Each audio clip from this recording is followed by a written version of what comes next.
सर्व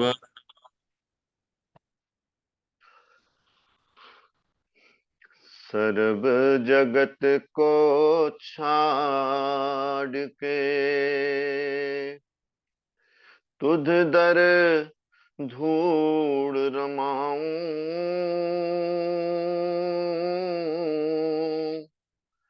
मंगत दीन दयाल प्रभु मत कित दर्शन पाऊं। सर्व जगत को छाड़ के तुध दर धूड़ रमाऊं,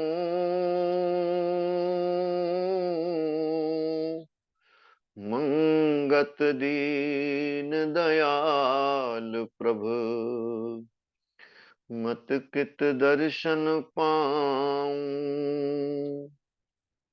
नारायण रूप संगत, आपके चरणों में दास का कोटि कोटि नमन है। दास इस योग्य नहीं, ऐसी क्षमता नहीं कि विचार की सेवा रख सके, किंतु 3.5 वर्ष से लगभग जारी इस ऑनलाइन सत्संग रूपी ज्ञान यज्ञ में जब कभी भी आदरणीय प्रेमी जी का आदेश होता है तो अपनी बुद्धि के अनुसार जैसा संभव हो पाता है आपके समक्ष विचार की सेवा की जाती है। आज गुरुदेव के मुखारविंद से प्रकट ग्रंथ श्री समता प्रकाश में एक शब्द का पाठन करेंगे और उस पर जैसा संभव हो सका विचार की सेवा दी जाएगी। गुरुदेव फरमाते हैं, सब गुनियों के सार सुन मीता, सब ग्रंथों का सुन विचार पुनीता, सब पंथों की सुन कार गुजारे, सब सिद्धों का लियो लेख विचारी, मनुष्य जीवन के सुन सार प्रभताई, हुक्म सुन गुरु ज्ञान आगाही, पच पच मरना विखाद को छोड़ो, साची कथा सतपुरखन की न छोड़ो, ज्ञान ध्यान बंदगी सेवा सबका लेख सुन गुनी मत देवा, जगत झूठ भरम विकार आदि अंति नित दुख सार। क्या फरमाते हैं गुरुदेव, जो भी इस संसार में गुणी पुरुष हुए हैं, जिन्होंने सिर्फ पढ़ा नहीं, जिन्होंने गुना है, जिन्होंने अनुभव से जीवन को जीकर उसका सार हमारे समक्ष रखा कि वास्तव में मानुष जीवन क्या है। हे मेरे प्रेमी, गुरुदेव हमें संबोधित करते हुए कह रहे हैं कि प्रेमियों, मेरे मित्रों, मेरे सखाओं, कि उन अनुभवी व्यक्तियों के ज्ञान को आत्मसात करो, उनको सुनो, समझने की कोशिश करो कि वो क्या कहते हैं, अपने जीवन के अनुभव उनके क्या हैं, उस किस आधार पर वो हमारे समक्ष अपने अनुभवों को व्यक्त करते हैं। तुम उस अनुभव को, उस अनुभव के आधार पर सीख लेते हुए अपने जीवन को जीने की सच्ची कोशिश करो। और फिर फरमाते हैं कि जो शास्त्र हैं, जो ईश्वरीय वाणी है, वो जो ग्रंथ हैं, जो ईश्वरीय ग्रंथ हैं, उनमें लिखित विचारों का अध्ययन करो, उनको पढ़ो। हम भली भांति जानते हैं, लगातार सत्संग श्रवण हम करते हैं, जो वास्तव में ईश्वरीय वाणियां हैं वो ग्रंथ कौन से हैं हमें भली भांति ज्ञान है। इस ज्ञान को सुनने, पढ़ने, समझने के लिए गुरुदेव हमें प्रेरित कर रहे हैं। जितने भी धर्म हैं, जितने भी पंथ हैं, उनमें उल्लिखित, उनके शास्त्रों में उल्लिखित ज्ञान की शब्दावली, उसकी समयावली वो भिन्न भिन्न हो सकती है, लेकिन उन सबके सार को समझने का हम प्रयास करें। जो वास्तव में उसके अंतर्निहित ज्ञान की धारा है, उसको समझने की सच्ची कोशिश करें। जो सिद्ध हुए हैं, जो ऋषि हुए हैं, जिन्होंने ईश्वर में स्थिति पाई है, उन्होंने जो लिख कर दिया है, जैसे इस ग्रंथ समता प्रकाश के रूप में, उनके लेख पर विचार, गहन गहन मनन, चिंतन करने की आवश्यकता है। गुरुदेव इस बात के लिए हम भक्तों को प्रेरित कर रहे हैं और कहते हैं गुरुदेव कि इस मानुष जीवन का सार क्या है वास्तव में। ये मनुष्य जीवन वास्तव में क्या है, ये मानुष चोला मुझे क्यों मिला है। सत्संग श्रवण करके इस जीवन को कैसे जिया जाए, इसका सार क्या है, इस सार को कैसे प्राप्त किया जाए, इस जग में आना कैसे सफल किया जाए, उस पर विचार करने की आवश्यकता है।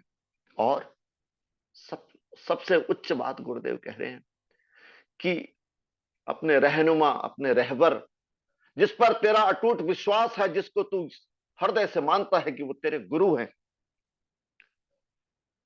उस गुरु के ज्ञान पर तेरी अगाध अटूट श्रद्धा हो, उस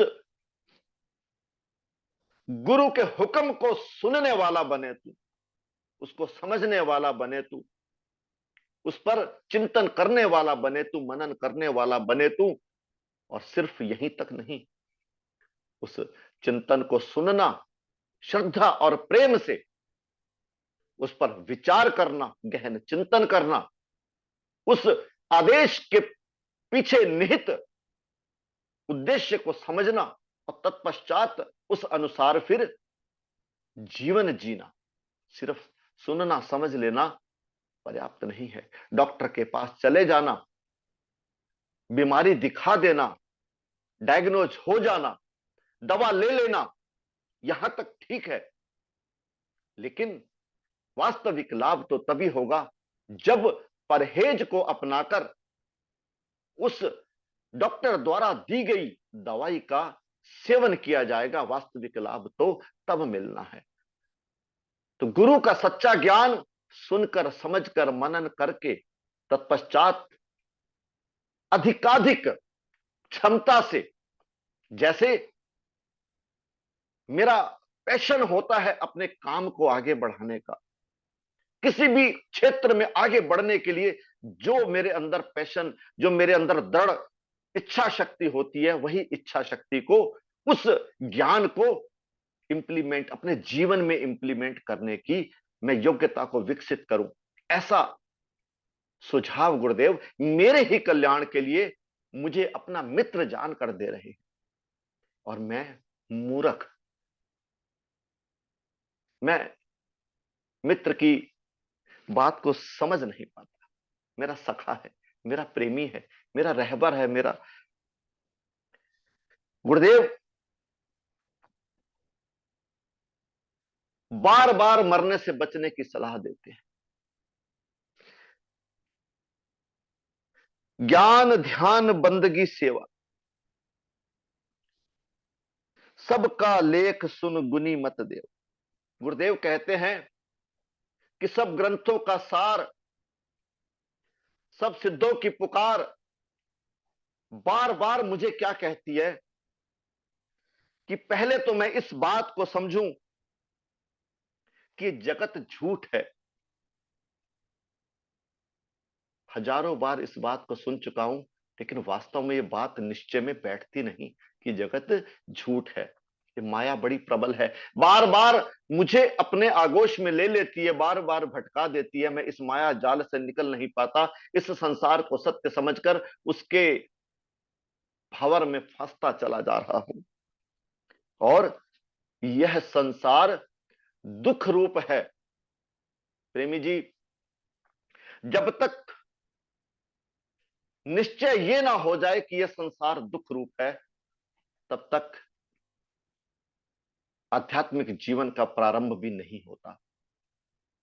बातों में तो कुछ भी कहा जा सकता है, लेकिन इस बात पर निश्चय आ जाना, सब शास्त्र पुकार पुकार कर कहते हैं। गीता भी इसी बात को कहती है कि दुखालयम शाश्वतम, ये संसार दुखों का घर है। फिर यहां सुख की प्राप्ति कैसे हो सकती है? इसलिए संसार में सुखद प्रतीत होने वाले सभी भोगों की परिणति दुख में होती है। गुरुदेव कहते हैं कि हर सुख दुख में बदल जाता है। मेरा निश्चय इस बात पर होना ही चाहिए कि यह संसार दुख रूप है। दुनिया का कोई ऐसा भोग नहीं जो दुख कारक ना हो। जगत में सुख और आनंद के स्रोत केवल परमात्मा है। पहले यह जानना कि संसार वास्तव में दुख रूप है, और फिर यह जान लेना कि वास्तव में मुझे सुख मिलने वाला कहां है। इस बात का ज्ञान सत्संग के द्वारा हो जाना, गुरु कृपा से हो जाना, शास्त्र के अध्ययन से हो जाना, इसी बात को तो विवेक कहते हैं। ये जब मेरा विवेक प्रबल रूप से जागृत होता है, मैं वास्तव में उस दिन समझ पाता हूं कि समस्या क्या है और उसका समाधान क्या है।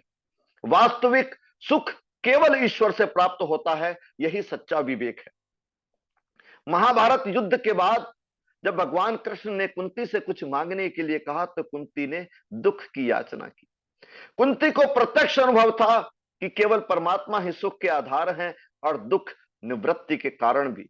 उनके संग तो दुख का लवलेश भी नहीं, दुख तो अपने कर्मों से मिलते हैं। उनके जीवन में भी मुसीबतें तो आई, किंतु परमात्मा का संग होने से परिणाम सुखद रहा। ऐसा नहीं कि जो परमात्मा की शरण में होते हैं उनके जीवन में दुख नहीं आते। दुख तो मेरा प्रारब्ध है, सुख तो मेरा प्रारब्ध है, लेकिन ईश्वर हुक्म में जब जीने की मेरी आदत होती है, ईश्वर आज्ञा में जब मैं जीता हूं, तो वास्तव में अपने जीवन को सही अर्थों में जी पाता हूं। और परमात्मा के संग से तात्पर्य अपने अंतर में अवस्थित अमर तत्व को जानना, पहचानना और उसकी आवाज को सुनना। क्या जब भी कोई कर्म करने जाता हूं, कोई अच्छा बुरा कर्म करने जाता हूं, क्या अंदर बैठे ईश्वर, अंदर बैठे मेरे गुरुदेव, क्या मुझे संकेत नहीं देते कि मैं क्या करने जा रहा हूं, क्या उचित है क्या अनुचित है? वो परमात्मा अपना काम बड़ी तन्मयता से, बड़ी लगन से, बड़े जिम्मेदारी से अंदर बैठकर करते हैं, लेकिन मैं उस आवाज को अनसुना करता हूं।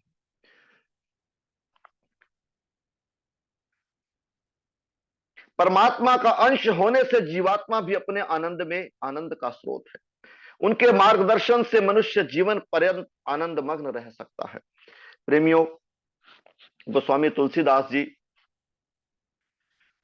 इस बात को एक दोहे के माध्यम से किस प्रकार प्रकट करते हैं कि ईश्वर अंश, जीव अविनाशी, चेतन अमल, सहज सुख राशि। एक आध्यात्मिक मार्ग पर चलने वाले व्यक्ति के लिए पंक्तियां बहुत ही महत्वपूर्ण है। अध्यात्म का सार है कि ईश्वर अंश हूं और मैं जीव हूं और अविनाशी हूं, चेतन हूं, अमल हूं और सहज सुख राशि हूं। मेरा वास्तविक स्वभाव तो महज सहज ही आनंद रूप है। मैं इस बात को सदा विस्मृत रखता हूं, समझ नहीं पाता हूं। मेरे जीवन में जो होने वाले दुख हैं, वो मेरे स्वयं के द्वारा इकट्ठे किए गए, वो मेरी मन की कल्पनाएं हैं। इससे मेरी आत्मिक क्षति के साथ साथ सामाजिक क्षति भी होती है। मैं सही सोच को अपना नहीं पाता, सही निर्णय ले नहीं पाता।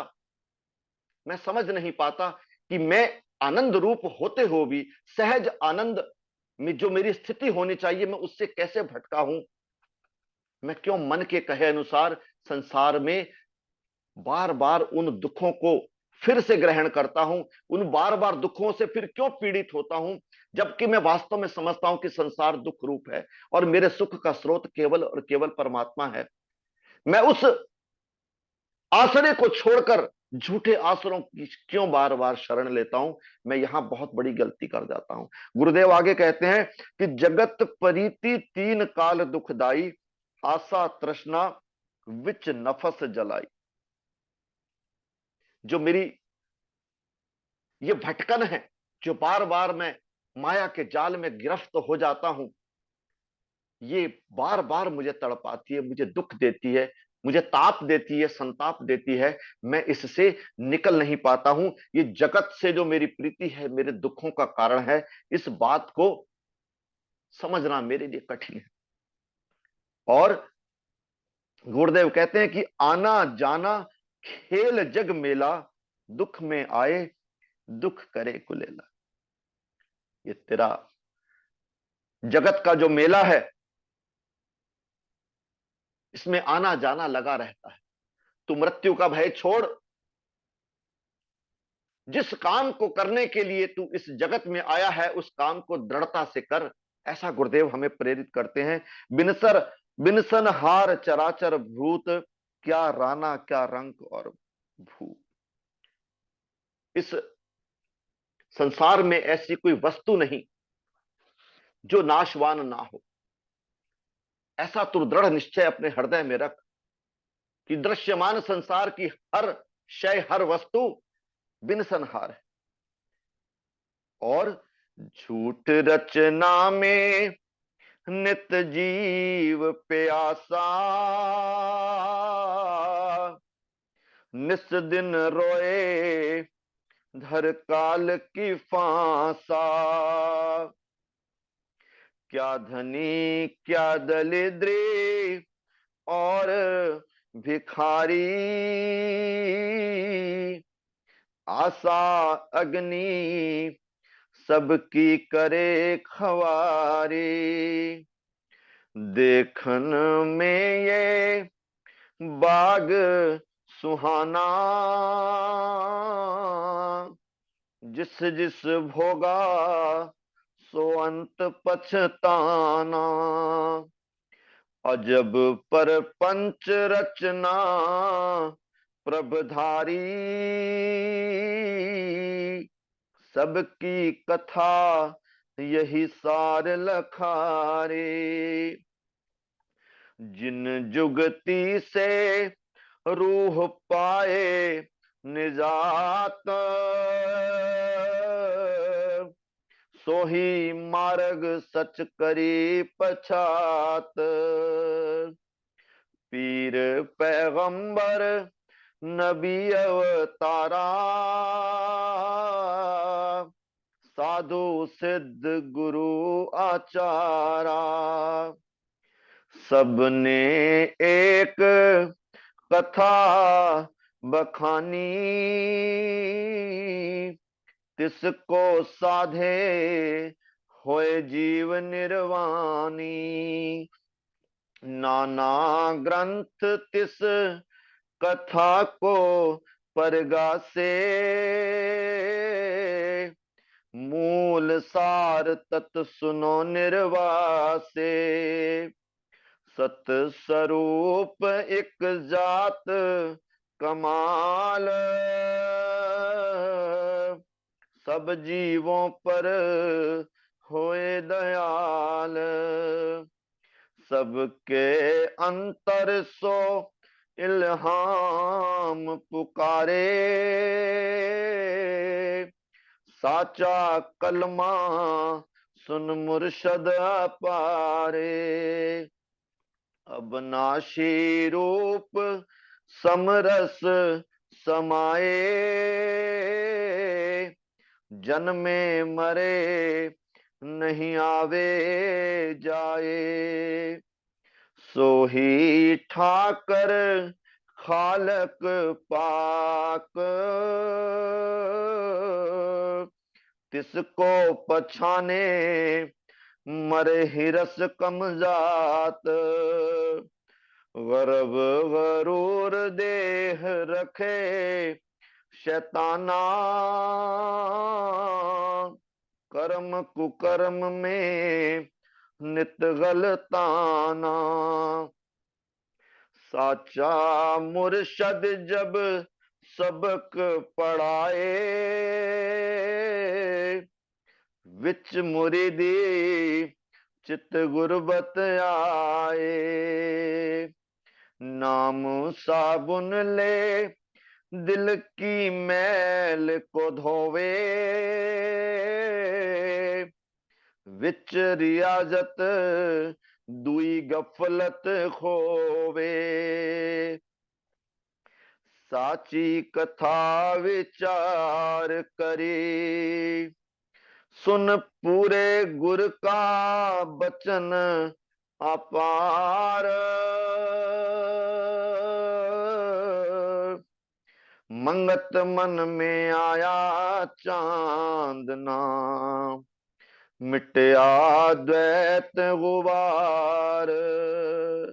गुरुदेव कहते हैं, क्या धनी क्या दलिद्री और भिखारी, आशा अग्नि सबकी करे खवारी।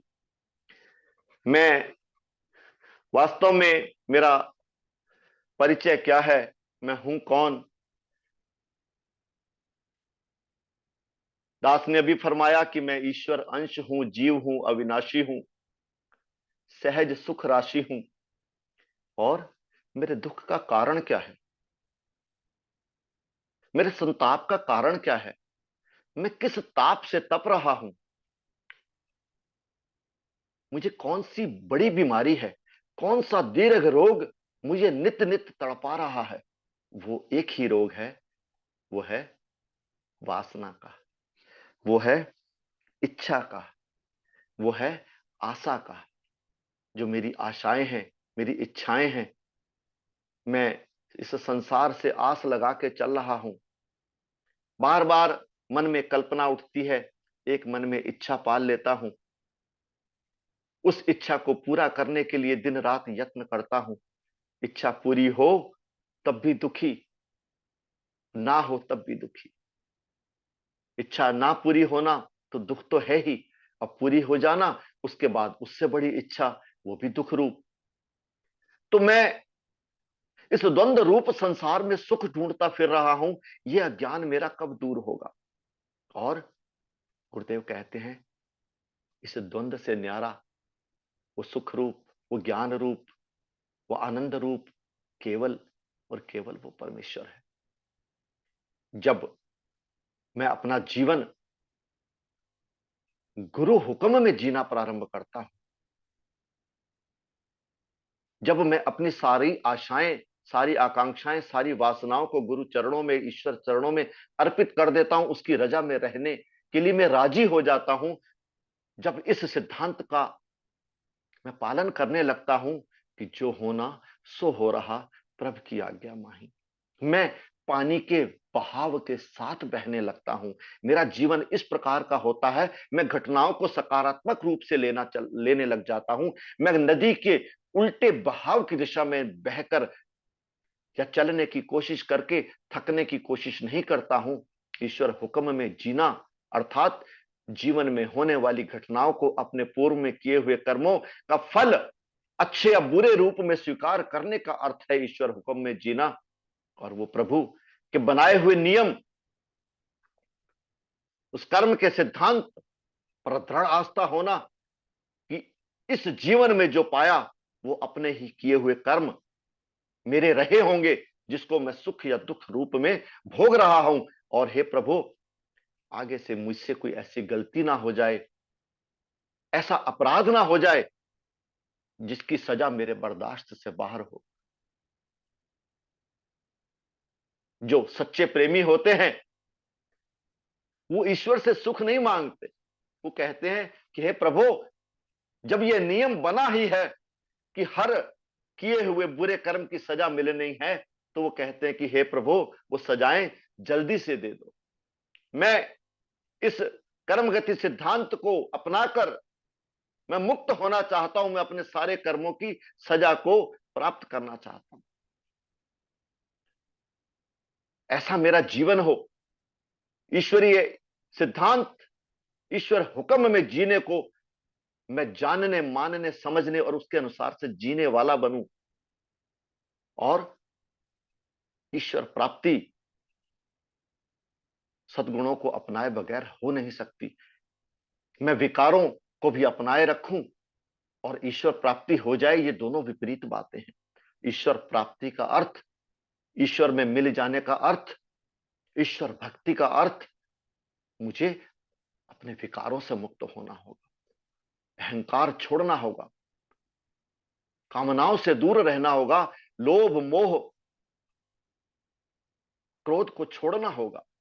अगर मैं इस मन रूपी मंदिर में उस ईश्वर को विराजमान करना चाहता हूं, तो उस मन की जो मैल है उसको मुझे साफ करना ही होगा। और वो मैल किस वस्तु से होती है? गुरुदेव फरमा रहे हैं कि नाम साबुन ले दिल की मैल को धोवे। ये जो महामंत्र है, ये जो बीज मंत्र है गुरुदेव का प्रदत्त, ये इसके अंदर वो क्षमता है कि मेरे विकारों की मैल को क्षण क्षण, पल पल, महर्षि रमन कहते थे कि एक बार भी लिया हुआ ईश्वर का नाम अपना कार्य करता है। ये सत्पुरुषों के अनुभव की बात है। मैं जल्दी रिजल्ट चाहता हूं, मेरे विकार, मेरे मैल अत्यधिक है, उसके अनुसार से मैं साबुन कम इस्तेमाल करता हूं। नाम साबुन ले दिल की मैल को धोवे, विच रियाजत दुई गफलत को खोवे। ना, जब मैं ईश्वर का अंश बनकर उसके दासत्व में उस ईश्वर की पुकार, करुण पुकार व्याकुल होकर करता हूं, तब मैं पाता हूं कि मैं तो स्वयं, मुझे ये अनुभव में वो स्वयं अनुभव करा देते हैं वो परमपिता परमात्मा कि तू और मैं तो एक ही बात है। तब अंत में गुरुदेव कैसे इस दोहे का समापन करते हैं? साची कथा विचार करी, सुन पूरे गुर का बचन अपार, मंगत मन में आया चांदना, मिटया द्वैत गुबार। ओम ब्रह्म सत्यम सर्वाधार। फिर उस ईश्वर की कृपा होती है, मेरे मन रूपी मंदिर में ईश्वर के ज्ञान का प्रकाश चांदना के रूप में होता है, पूर्णिमा के रूप में होता है। उस ज्ञान की रोशनी में मैं उस ईश्वर का दीदार करता हूं, उनका अनुभव करता हूं, स्वयं ईश्वर रूप हो जाता हूं। ऐसी प्रभु हम सब पर कृपा करें कि हम गुरुदेव के ज्ञान को सही अर्थों में समझने का बल प्राप्त करें, उन्हीं की कृपा से। ऐसी हम सब पर कृपा हो, ऐसी ही ईश्वर से प्रार्थना याचना करता हुआ अपनी वाणी को विराम दूंगा। कोई विचार रखते समय निश्चित रूप से मैंने कुछ गलत बोला होगा दास ने, तो उसके लिए अपना बालक समझकर क्षमा करेंगे। ओम ब्रह्म सत्यम सर्वदा।